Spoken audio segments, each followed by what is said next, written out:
Good morning, students. Today I will teach you English chapter first. The topic The World in a Wall. दीवार में संसार means a lot of animals live in a wall, so it is called the world in a wall. The story starts now. This extract is from Gerald Durrell's autobiography My Family and Other Animals. यह कहानी का भाग Gerald के आत्मकथा My Family and Other Animals से लिया गया है। Durrell was an expert in studying animals. Durrell animals जानवरों के अध्ययन में बहुत ही एक्सपर्ट था। When he was 10 years old, his family moved to Corfu, an island in Greece, to live with Durrells older brother Larry. जब Durrell 10 वर्ष का था तो उसका पूरा फैमिली ग्रीस के एक द्वीप जिसका नाम कर्फ्यू है वहाँ उसके बड़े भाई लॉरी के साथ रहने के लिए चला गया। It was here that Durrell began to collect and keep animals as pets.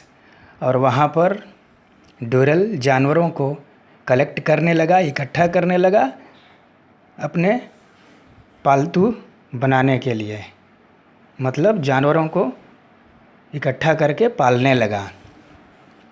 The crumbling wall that surrounded the garden alongside the house was a rich hunting ground for me. ड्यूरेल बता रहा है अपने ऑटोबायोग्राफी में कि उसके जहाँ वो curfew में रहता था, कर्फ्यू द्वीप में, उसके घर के चारों ओर बगीचा था। बगीचा के चारों ओर टूटी फूटी एक पुरानी दीवार थी और वही ड्यूरेल के लिए शिकार की अच्छी जगह थी। It was an ancient brick wall that had been plastered over, but now this outer skin was green with moss, bulging and sagging with the damp of many winters.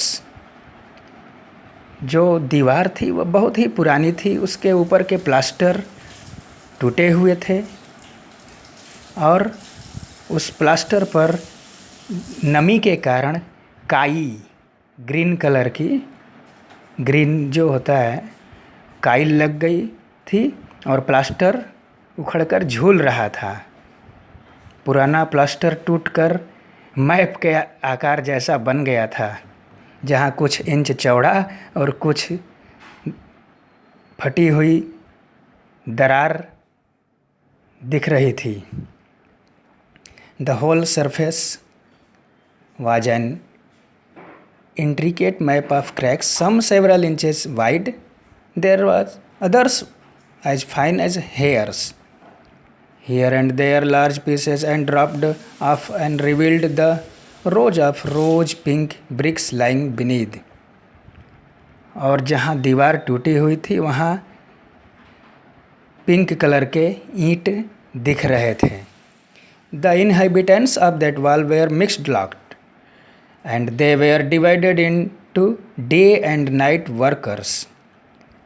जो दीवार में रहने वाले जानवर थे, एनिमल्स, वो दो भागों में बटे हुए थे। कुछ तो दिन में निकलते थे और कुछ रात में। The hunters and the hunted, उसमें शिकारी और शिकार दोनों ही थे। At night the toads and jackals were the hunters, रात में टोड्स और जेकास ये दोनों दो एनिमल हंटर थे, शिकारी। There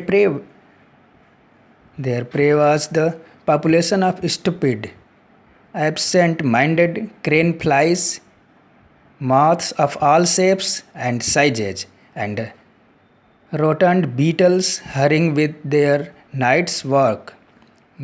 By day it was difficult to tell the difference between the prey and the predators.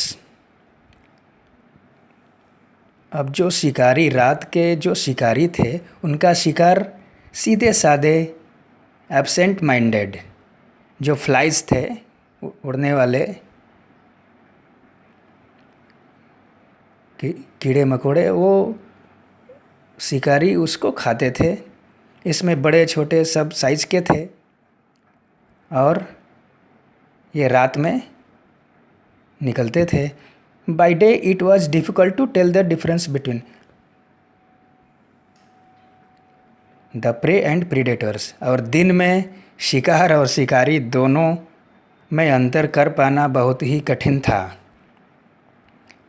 Everything seemed to feed off everything else. The hunting wasps searched out caterpillars and spiders. The spiders hunted for flies and dragonflies fed off spiders, and the flies and the swift multicolored wall lizard fed off everything. और रात में spider, छिपकली, जो सभी जानवरों का शिकार करती थी, सभी कीड़े मकोड़ों का शिकार करती थी। Spiders hunted the for flies को खाती थी। The dragonflies fed off the spiders, और ड्रैगन फ्लाई स्पाइडर को पकड़ के खाते थे। And the flies and the swift multi coloured wall lizard fed off everything. और मल्टी कलर, कई कलर के लिजार्ड, छिपकलियाँ वहाँ मौजूद थी।